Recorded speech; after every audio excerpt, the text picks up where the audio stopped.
For my demonstration, I am going to be showing you how to make guacamole. It is awesome for bringing to parties or just having something to whip up when your friends come over. So a great recipe to have on hand. So first thing I'm going to do is go through all the ingredients with you, and then we'll get to actually whipping it up together. So we have 2 ripe avocados here.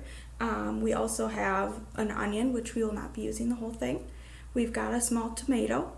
We do have cilantro, lime juice, and then we also have salt and pepper here. Along with our ingredients, we have all the things and tools we will need to be able to make this. So we have a bowl to put the guac in. We have a small knife, a fork, and a spoon here, and then a cutting board that we're going to be using. So let's go ahead and get started. So one of the first and most important things that we always want to be able to do is to wash the vegetables that we're using. We don't know what happened to them in the grocery store or who touched them or sneezed on them. So any chance we have to be able to wash something before we go ahead and ingest it, we want to go ahead and do that. Now for the avocados, we will be peeling them, so it's not quite as important, but I still wash them because I'm touching them and then touching the food right away. So I'm going to go ahead and do that, and then we'll get started.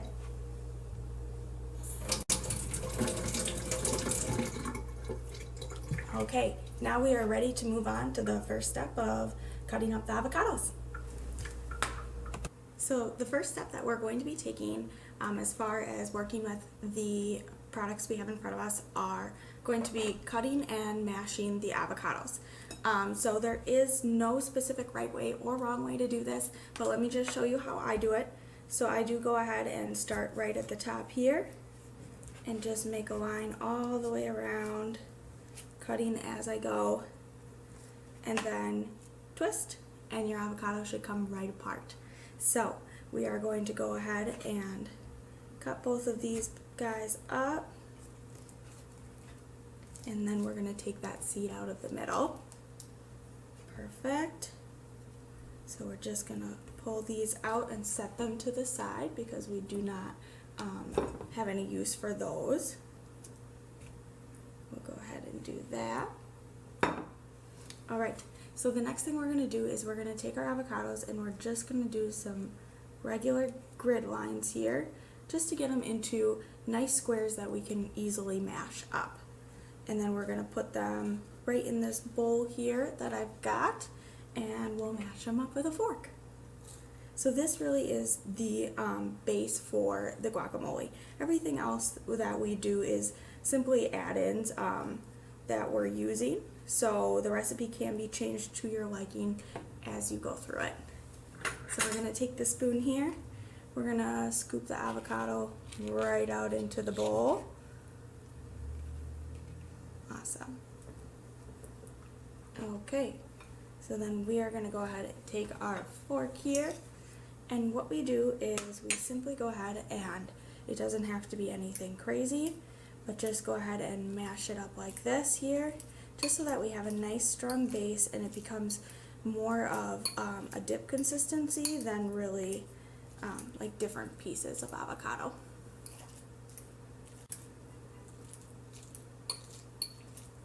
Okay, once we have that all mashed up, we are going to go set it aside and then move on to step 2.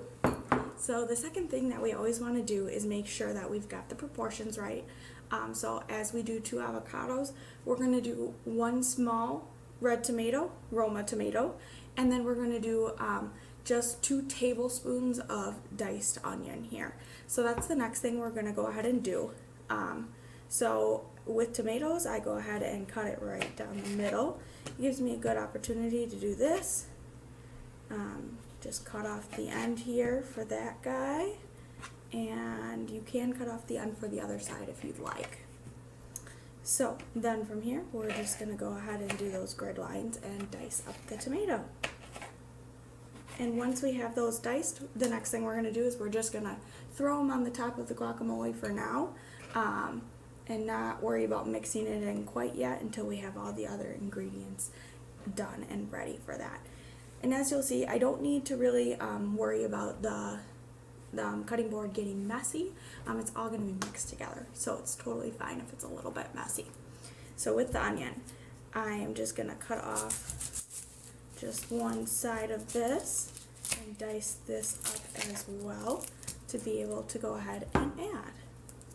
And now with onions, I always peel off this top layer here. You'll see it's very crusty on the outside. We don't want to eat that part, so we just go ahead and we peel it off and we'll put it in our used ingredients bowl. Alright, so same thing, grid lines. You can make these thinner or thicker.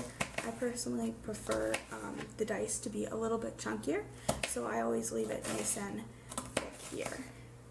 And then what I'm going to do is we'll just go ahead and put it into about tablespoons. That looks good. We'll add that. And if you have extras, you can always add it or put it into another dish of your choice. So we're going to go ahead and add that on top as well and not worry about stirring quite yet. So now that we have those ingredients all added and put in, the next thing we want to do is we want to add cilantro. So that cilantro is going to add a nice fresh flavor to it.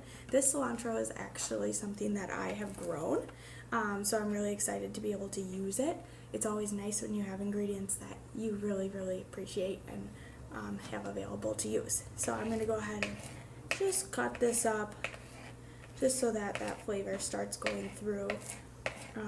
It doesn't have to be super exact, but I do like it nice and fine. So I cut it quite a few times here. And then we're going to add that to the top as well for step 3. This one I don't measure. You absolutely can though. The recipe does call for 2 tablespoons. So the next thing we are going to do then for our final step here is we're going to add the salt, the pepper, and the lime juice. So with that being said, the lime juice I always do measure because if there's too much of it, it can be really sour and not good. So let's make sure we go ahead and do that. And this is going to be 1 tablespoon. So we're going to go ahead and add that on top of everything that we've already done. And then the salt here, we do have a half a tablespoon of salt. So I always use the Himalayan pink salt, but it is totally up to your preference on which salt you have available to use. Okay, perfect.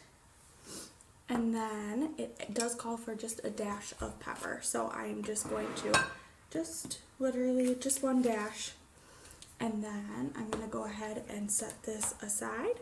And the next thing that we're going to go ahead and be able to do is mix it all together and taste it just to make sure that's something that we're ready to go, doesn't need a little more salt or anything like that. So this is all done and ready to go. And I'm just going to taste a little piece to make sure. Yep, perfect. All right, so this is your easy recipe to make guacamole. It is something that you can take to parties, like I said, or whip up for friends. It's really fast, really simple. You can put it in the fridge overnight. So something great to have just as a backup snack. Guacamole.